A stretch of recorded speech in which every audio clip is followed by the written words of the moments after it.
لمن أنوب به سواك عند حلول الحادث العالمي يا رب مصطفى بلغ مقاصدنا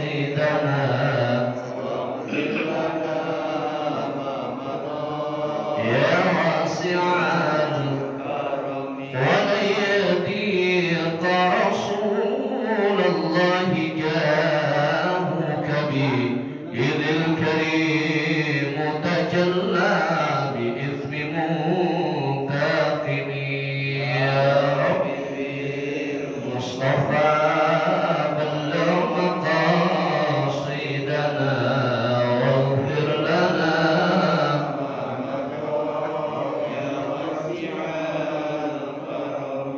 دع إلى الله فالمستمسكون به مستمسكون بحبل غير منفصل يا رب مصطفى بلغ مقاصدنا واغفر لنا يا واسع اللهم صل وسلم وبارك عليه اللهم صل وسلم اللهم صل وسلم وزد وأدم وأنعم وتفضل وبارك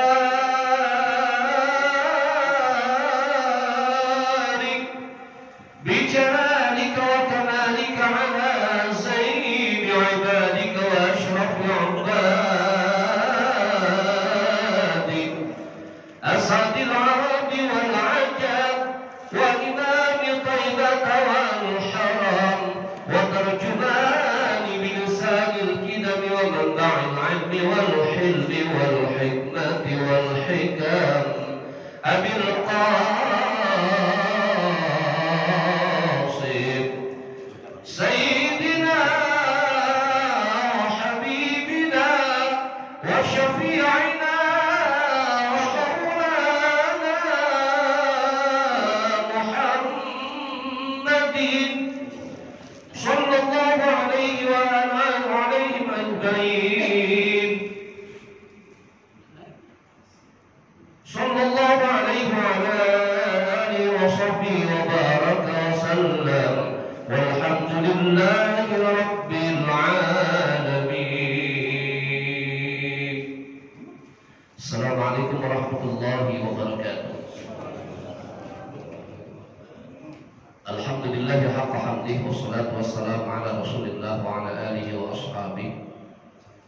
أما بعد فقد قال الله تعالى في محكم تنزيله أعوذ بالله من الشيطان الرجيم بسم الله الرحمن الرحيم أمن هو قانت آناء الليل ساجدا وقائما يحذر الآخرة ويرجو رحمة ربه قل هل يستوي الذين يعلمون والذين لا يعلمون إنما يتذكر أولو الألباب صدق الله العظيم.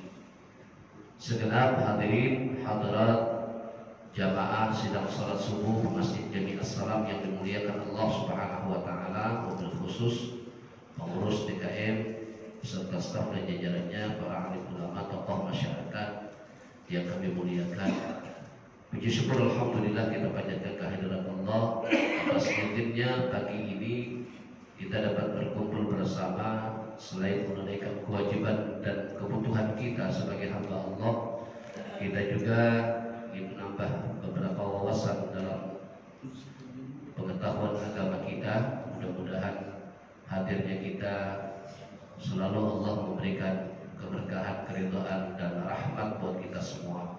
Salawat dan salam semoga tetap tercurah kehadiran junjungan kita penghulu alam baginda Nabi besar Muhammad sallallahu alaihi wasallam beserta para keluarganya, para sahabatnya, dan insyaallah kepada kita semua sebagai pengikutnya. Amin ya rabbal alamin. Bersama kita buka kajian kita pada pagi hari ini dengan membacakan Al-Quran suratul Fatihah. Berharap dengan fadilah suratul Fatihah Allah membukakan mata hati kita untuk bisa menerima segala pelajaran dan bisa menunaikan segala kebaikan-kebaikan yang Allah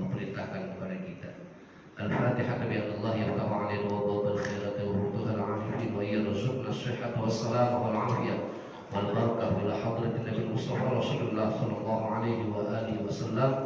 الفاتحة. بسم الله الرحمن الرحيم. الحمد لله رب العالمين الرحمن الرحيم مالك يوم الدين. إياك نعبد وإياك نستعين اهدنا الصراط المستقيم صراط الذين أنعمت عليهم غير المغضوب عليهم ولا الضالين آمين. بسم الله الرحمن الرحيم. باب ما يحرم على رجل بالاستعمال. باب ما يحرم على رجل بالاستعمال. Bab yang menjelaskan, yang menerangkan tentang barang yang haram terhadap laki-laki, yaitu dalam penggunaannya. Haririn sorfin wa huliyyin naqdin wa min tashabbuhin bin nisa'i. Akhraja Abu Dawud wa Nasa'i an Ali radhiyallahu anhu. Ra'aitu Rasulullah sallallahu alaihi wasallam akhadha hariran faja'alahu fi yaminihi wa dhahaban faja'alahu an fi yisarihi thumma qala inna hadaini haramun ala dhukuri ummati. Kain sutra yang murni, kain sutra yang murni, yang semuanya kain sutra,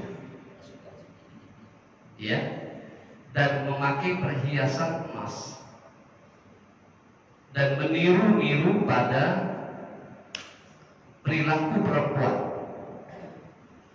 Telah meriwayatkan Abu Dawud dan Imam Nasa'i dari Sayyidina Ali radhiyallahu anhu.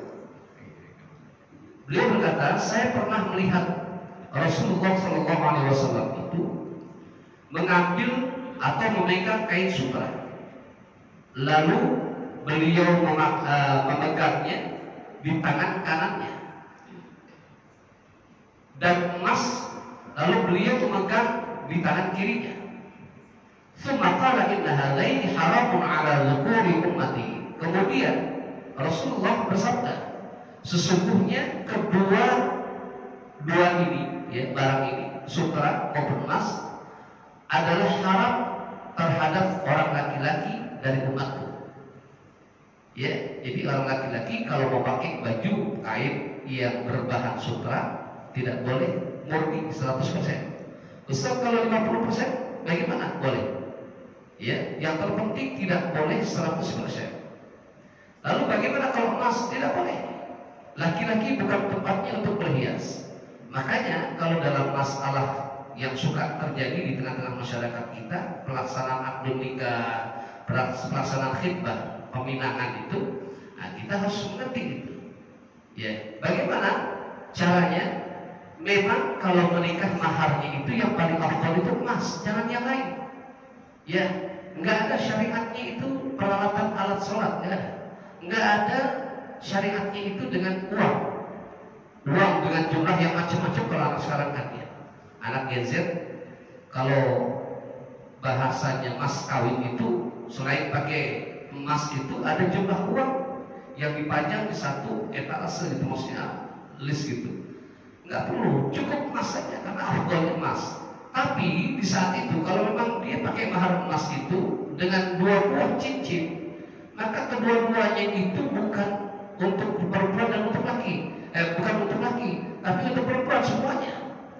Ya, begitu juga ketika kita mengkhitbah awalnya tuh, sebelum kita menikah, ya atau menikahkan, kan kita melamar dulu tuh.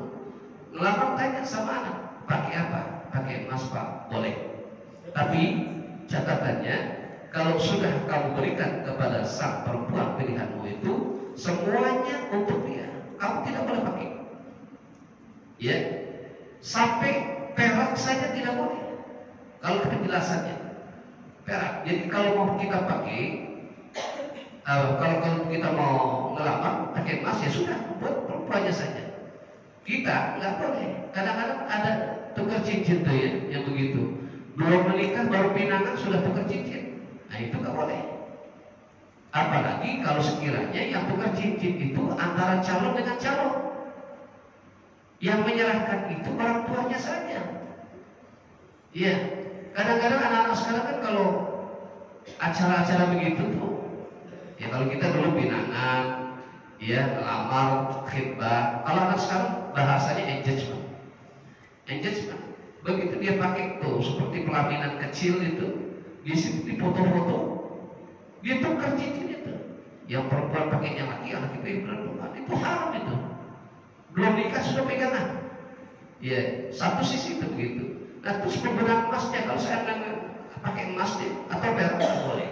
Cukup yang perempuan saja yang boleh dipakaikan, diserahkan. Begitu juga pada saat pernikahan, mas kawin itu atau mahar kawin itu diserahkan semuanya kepada perempuan. Tidak ada seserahan itu atau tukar cincin, nggak ada. Ya, dalam adat istiadat kemusliman juga tidak ada. Jadi jangan sampai itu terjadi. Wal hakimu man labisa al-harira fid dunya lam yalbashu fil akhirah. Dan meriwayatkan Imam Hakim, barang siapa yang memakai sutra di dunia, maka ia tidak akan memakai di akhirat nanti. Maksudnya, kalau sudah tidak memakai pakaian sutra di akhirat itu berarti Allah memasukkan dia ke dalam neraka. Karena hakikatnya itu, kalau bahasa di dunia dia dipakai, di akhirat tidak, maka dia masuk ke dalam neraka. Karena penghuni-penghuni surga ini nanti semuanya menggunakan pakaian sutra, murni sutra itu. Jadi penghuni surga itu dipakaikan oleh Allah itu dengan pakaian-pakaian yang terbuat dari sutra. Wa man syaribal khamra fid dunya lam yashrabu fil akhirah. Dan barang siapa yang meminum arak, meminum khamar di dunia, maka ia tidak akan meminumnya di akhirat. Ya, nanti di surga itu arak itu jadi halal. Tapi jelas berbeda rasanya. Ya. Wa man syariba fi aniyatil dhahabin wal fiddatin lam yashrab biha fil akhirah.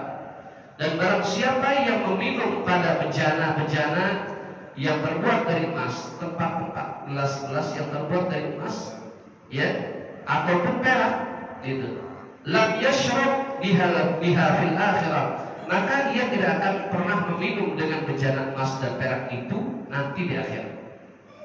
Pada hakikatnya para penghuni surga itu dia minum pakai bejananya, pakai terbuat dari emas ataupun perak. Itulah istimewanya para penghuni surga itu. Segala kemewahan itu ada di sana. Kita disuruh di dunia itu untuk tidak bermewah-mewahan.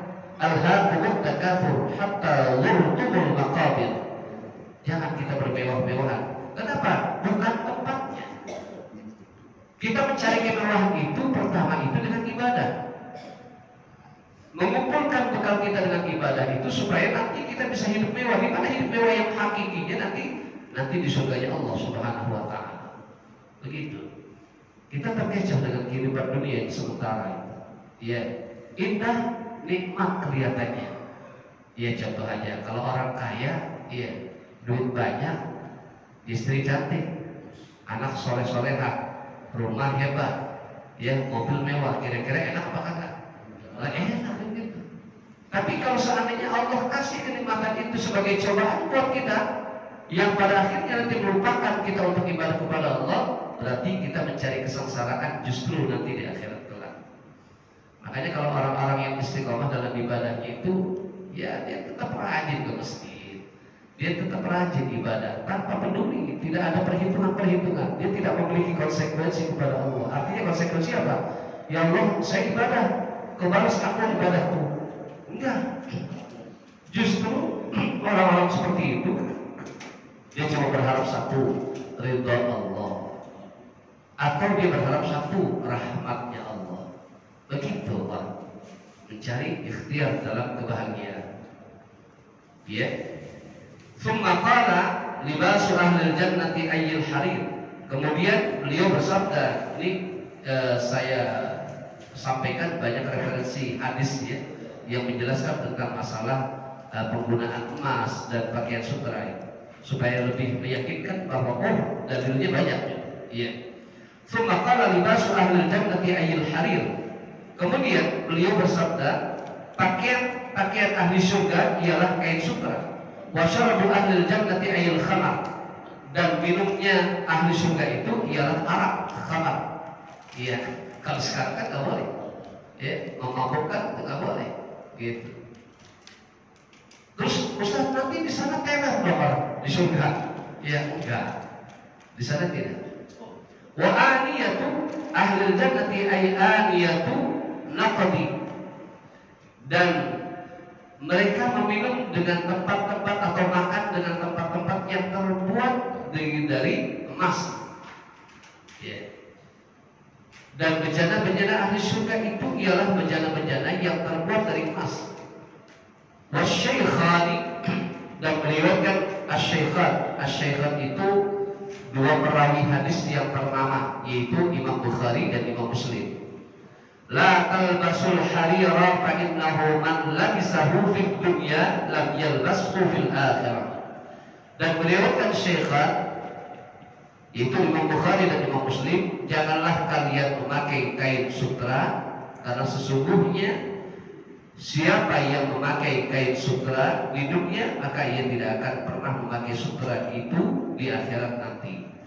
Warawan Nasa'i yuqala bin Zubairi man labisahu fid dunya lam yadkhulul jannah.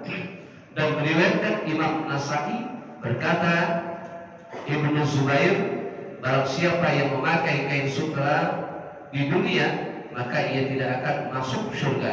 Qala Allah Ta'ala, ini yang dibuat dalilnya, firman Allah.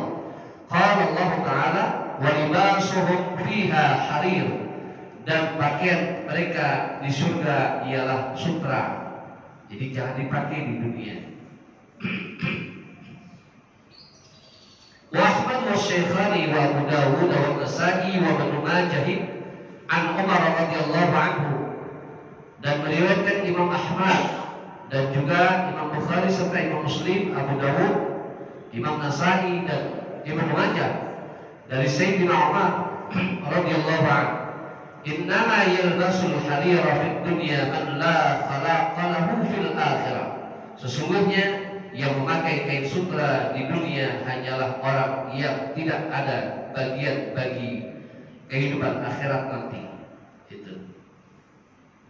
Terus wal bazaru an Khuzaifah mauqufan, dan meriwayatkan Imam Bazar dari Khuzaifah dengan mauqufnya, barang siapa yang memakai baju sutra, maka Allah akan memakaikan kepadanya baju di api neraka. Yauman laisa min ayyamikum walakin min ayyamillah tiwal, pada suatu hari yang bukan dari harimu. Maksudnya siksaan api neraka itu bukan ukuran kita, ukuran akhirat, ukuran Allah gitu. Walakin min ayyamillah tiwal, ukuran waktunya ukuran Allah. Jadi maksudnya Pak, siksaan itu kalau ukuran kita sebentar. Kalau siksaan yang Allah maksud itu siksaannya lama. Karena satu hari di dunia, satu hari di akhirat sama dengan 1000 tahun di dunia. Ukuran kita 1000 tahun, ukuran Allah satu hari di akhirat. Jadi begitu ya, supaya kita ada berpikir juga, oh lama juga disiksa. Iya. Wa Ahmadu, dan meriwayatkan Imam Ahmad, la yastamti' bil hariri may yarju ayyam Allah Ta'ala ay liqa'ahu wa hisabahu, dan meriwayatkan Imam Ahmad tidak akan bersenang-senang dengan memakai kain sutra itu orang yang mengharapkan perjumpaan dengan Allah Ta'ala, yakni perjumpaan dengan Allah dan hisabnya, ya, kita tidak akan pernah bisa berjumpa dengan itu. Wa huwa man kana yu'minu billahi wal yawmil akhir fala yalbisa hariran wala dhahaban, dan dia yang beriman kepada Allah dan juga kepada hari akhir, fala yalbisa hariran wala dhahaban, maka janganlah dia memakai kain sutra dan juga jangan memakai emas. Ada keterangan lain bahwa sesuai tadi babnya. Jadi bab yang menerangkan barang-barang yang haram terhadap laki-laki itu dengan memakainya, juga tentang masalah perilaku kita seorang laki-laki jangan pernah meniru-niru kaum perempuan. Iya. Jadi kalau seandainya ada di antara kita itu yang meniru-niru daripada gerakan-gerakan perilaku perempuan, maka keharaman sama dengan kita memakai baju sutra. Ya, kita sering tuh kalau memberikan satu edukasi kepada anak kita dari kecil, jangan pernah anak kita kalau seandainya anak laki dipakai baju perempuan, kalau anak perempuan dipakai baju laki. Kalau dulu masih ada, kalau sekarang kelihatannya jarang. Ya, anak laki, bayi, gitu ya, jangan suka sering dibedak nih. Ya, iya, itu termasuk itu. Biarkan saja, biarkan. Kita kadang-kadang dibedaki itu, ya, dikasih mainan-mainan yang bukan pada mestinya. Nah, akhirnya apa? Akhirnya terbiasa sampai dewasa. Makanya gini juga. Kita seringkali menyaksikan itu orang yang seringkali menyerupai perbuatan perempuan bagi laki-laki. Ini keharaman betul. Iya. Antara bencong dengan khunsa beda. Iya. Bencong itu satu jenis kelamin. Kalau khunsa memang Allah itu yang punya urusan. Ketika dilahirkan dalam kondisi dua kelamin. Kalau masalah yang khunsa ini, yang begitu lahir dua kelamin, dia bisa menentukan. Kalau memang lebih condong kepada laki-laki, dia boleh operasi menjadi laki-laki. Kalau dia condong lebih kepada perempuan, dia boleh operasi untuk kepada balik ke perempuannya. Tapi kalau memang sekedar kalimat bencong itu yang begitu lahir dia, memang kemaluannya cuma satu itu. Jadi sekalinya satu, dia tidak boleh operasi. Sebagaimana dengan artis yang mengubah kondisinya, dia berubah statusnya, dia laki, bisa murni laki, tapi tiba-tiba berubah jadi perempuan, keharapan, ya keharapan. Terus apa lagi yang terbiasa di tengah-tengah masyarakat kita, yang kadang-kadang kita nggak sadar itu, seperti lomba 17 Agustus, ya sebenarnya maksud kita untuk lucu-lucuan. Ya, tapi bicara tentang syariat agama tidak ada senda gurau. Agama tidak membolehkan kita untuk bersenda gurau, berolok-olok, bercanda, tidak boleh. Ada tempatnya bercanda. Kalau kita mengikuti jejak Rasulullah, apakah Rasulullah tidak pernah bercanda? Bercanda, tetapi Rasulullah bercandanya luar biasa. Ya, tidak pernah menyentuh tentang hukum atau melanggar. Ya. Melawan arus tidak pernah Rasulullah ini. Yang ada Rasulullah mengadakan edukasi, memberikan satu pelajaran-pelajaran kepada umatnya. Ini bercanda yang bagus, bercanda yang dibenarkan, yang boleh. Tapi kalau kita, waduh, kalau 17 Agustus itu bapak-bapak main futsal, main bola pakai daster, ya. Terus ada joget bola, bapak-bapaknya pakai daster, nggak boleh. Kalau kita harapan, ya. Jadi ya barangkali ada pengurus RT nanti kalau seandainya lomba, ya yang biasa-biasa aja. Jangan sampai menyenggol aturan-aturan yang sudah Allah tetapkan dalam Al-Quran dan juga melalui hadis Rasulullah SAW. Ya.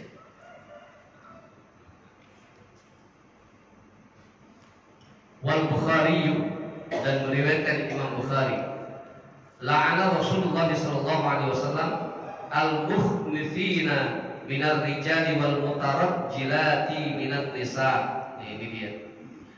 Dan meriwayatkan Imam Bukhari bahwa Rasulullah sallallahu alaihi wasallam melaknat orang yang berperilaku seperti perempuan dari laki-laki, wal mutarajjilati minan nisa, dan orang-orang yang berperilaku laki-laki seperti laki-laki, berperilaku seperti laki-laki daripada perempuan, gitu ya.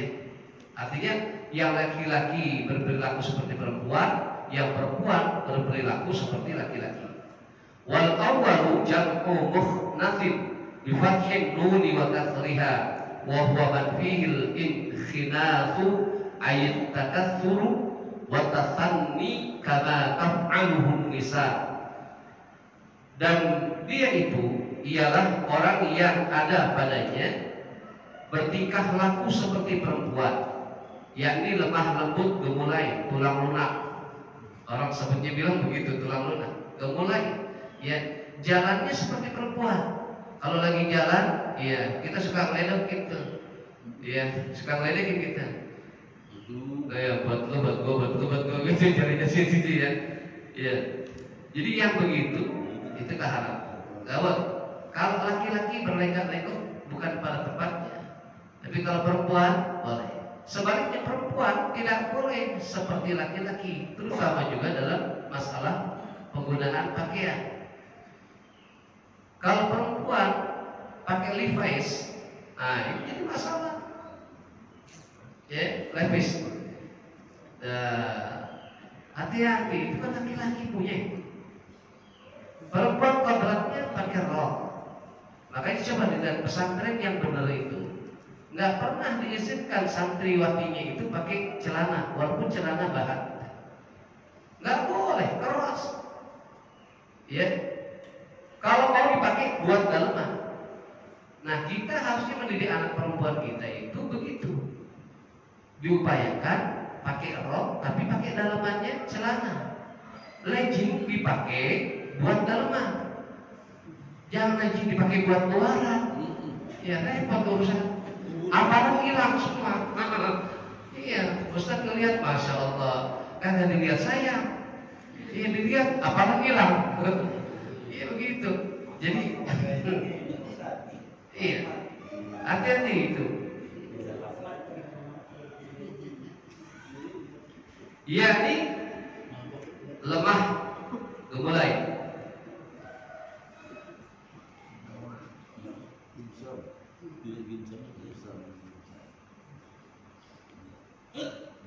Dan berlenggak-lenggok dalam berjalan seperti yang dikerjakan oleh perempuan. Ini kalau laki.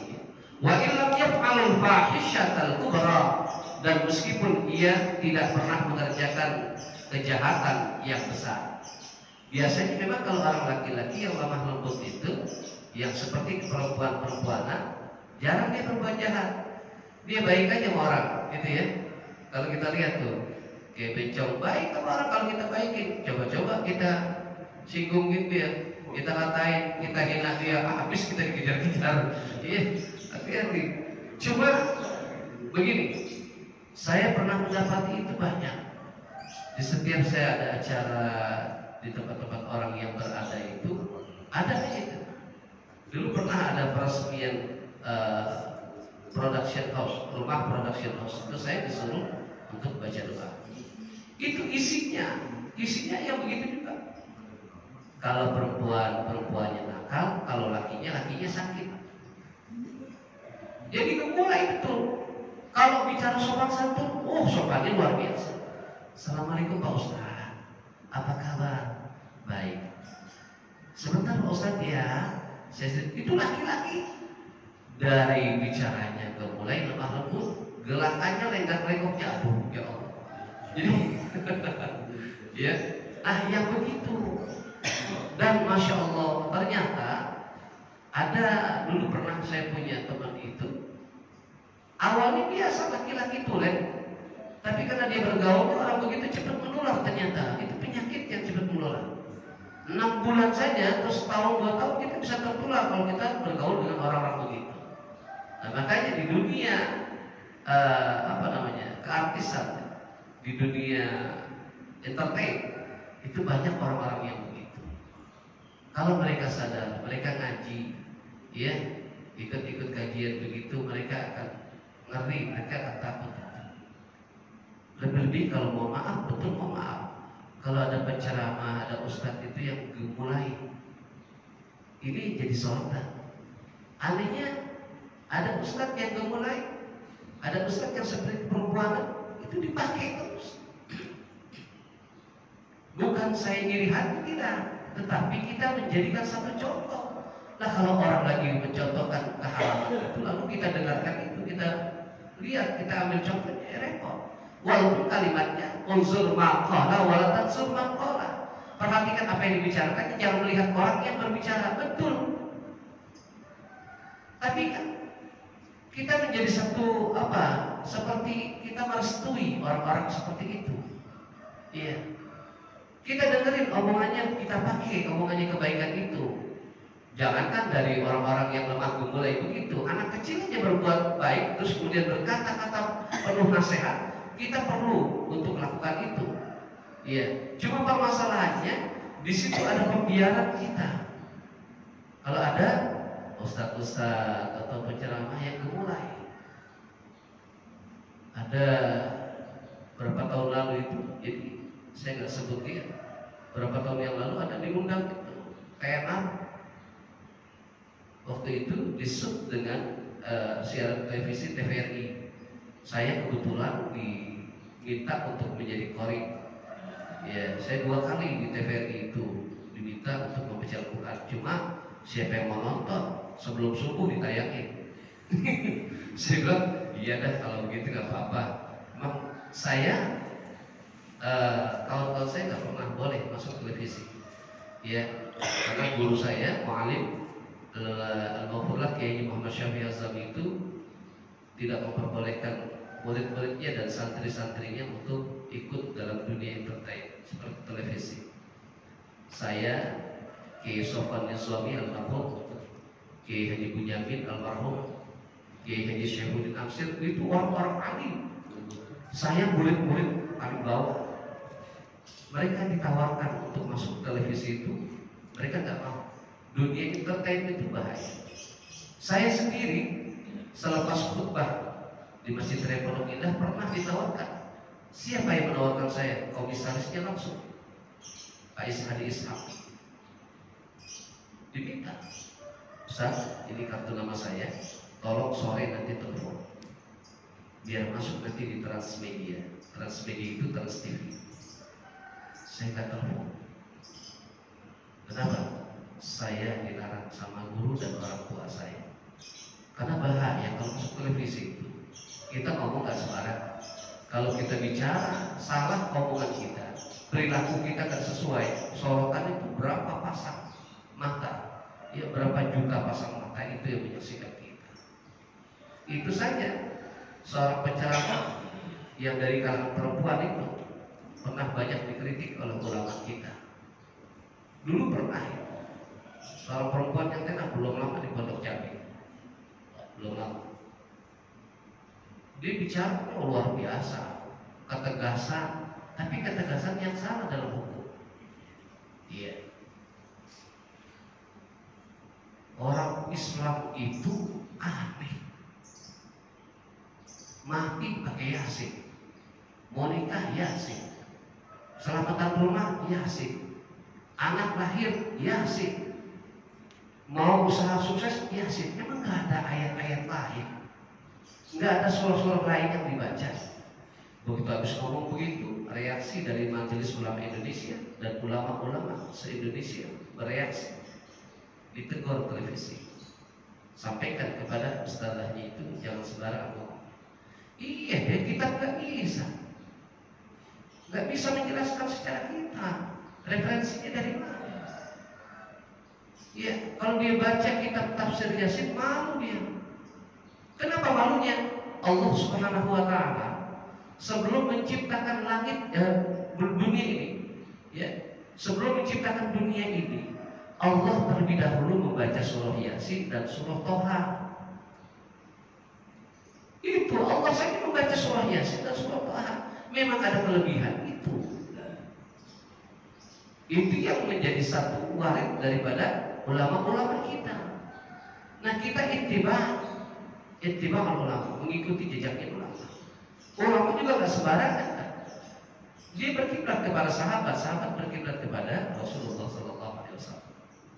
Itu. Jadi harus hati-hati. Nah, sekali lagi, jangan pernah kita dalam berperilaku, dalam berucapan menyerupai perempuan, yang laki-laki. Yang perempuan juga begitu. Jangan pernah menyerupai perilaku daripada laki-laki. Kalau orang laki-laki kerjaannya ngangkat-ngangkat, perempuan jangan. dikarenakan masa sah aja, bukan perempuan ya. Kadang-kadang yang berat-berat itu. Kadang ada profesi-profesi yang harus dikerjakan oleh laki-laki, akhirnya dikerjakan oleh perempuan. Kenapa? Karena dalam rangka mencari nafkah. Boleh nggak Ustaz yang begitu? Boleh. Ya, boleh. Itu saya lihat waktu saya hadir di Jawa Tengah itu, tepatnya di Gunung Kidul itu. Ya, ketika saya diajak sama besan saya itu saya lihat pekerja-pekerja jalanan itu. Kalau di di Jakarta itu yang suka gali-gali kabel itu tuh, di sana perempuan ternyata ada perempuan. Saya bilang orang tenaganya kuat banget ini perempuan. Sebenarnya kerja laki-laki profesinya, tapi karena dia mencari nafkah untuk anaknya, bisa jadi mungkin suaminya sudah tidak ada, boleh atau tidak? Boleh ya. Karena itu urusannya kerja, bukan berperilaku. Tapi kalau berperilaku, cara pakaiannya, cara gerakannya, ya, orang perempuan main bola boleh kan? Bukan pada tempatnya, gitu. Tapi kan sekarang luar biasa, ya, segala sesuatunya sudah banyak dihalalkan. Satu lagi yang terakhir. Wa Abu Dawud wa Nasa'i la'ana Rasulullah sallallahu alaihi wasallam ar-rajula yalbasul lubasatal mar'ah wal mar'ati talbisu lubasatal rijal. Rasulullah melaknat Rasulullah sallallahu alaihi wasallam melaknat kepada seorang laki-laki yang memakai pakaian perempuan, wal mar'ati talbasu lubasatar rajul, dan melaknat kepada perempuan yang memakai pakaian laki-laki. Jadi segala sesuatunya yang sama-sama. Dan kita menyadarikan hal ini bahwa ini adalah sesuatu yang dilarang. Satu, sekali lagi, nanti kalau yang menjadi kebiasaan kita di masyarakat, kita mau melamar anak kita mau menikahkan anak kita, nah, disampaikan kepada anaknya, Le, Mas kawinmu apa? Mas, Pak, baik. Kalau memang Mas, kamu mau bikin berapa? Satu atau dua? Dua. Untuk apa? Supaya dia pakai, saya pakai. Kamu nggak boleh lagi. Cukup satu aja. Yang pakai adalah perempuan. Lagi pula setiap mas kawin itu yang sudah diberikan diucap gitu. Saya terima nikah dan kawinnya Fulan binti Fulan dengan mas kawin yang tersebut. Apalagi ketika wali nikahnya bilang, saya nikahkan kau dan saya kawinkan kau dengan putri kandung saya yang bernama Fulan bin Fulan dengan mas kawin seberat 5 gram dibayar tunai. Ternyata 5 gram dibentuk 2,5. Maksudnya apa? Yang laki pakai, yang perempuan pakai. Nah, yang laki pakai jadi keharaman. Walaupun di tempat saat itu, saat dia sedang melaksanakan resepsi pernikahan, tidak boleh. Ya, tetap tidak boleh. Jadi tetap mas kawin itu diberikan kepada perempuan semua, karena memang sudah haknya seorang perempuan menerima mahar, ya, bukan orang laki-laki. Nah, itu supaya kita paham. Nanti ketika melamar juga begitu, ya. Baik, sampai di sini barangkali ada masalah. Silakan. Ya. Di luar konteks pertanyaan. Ya.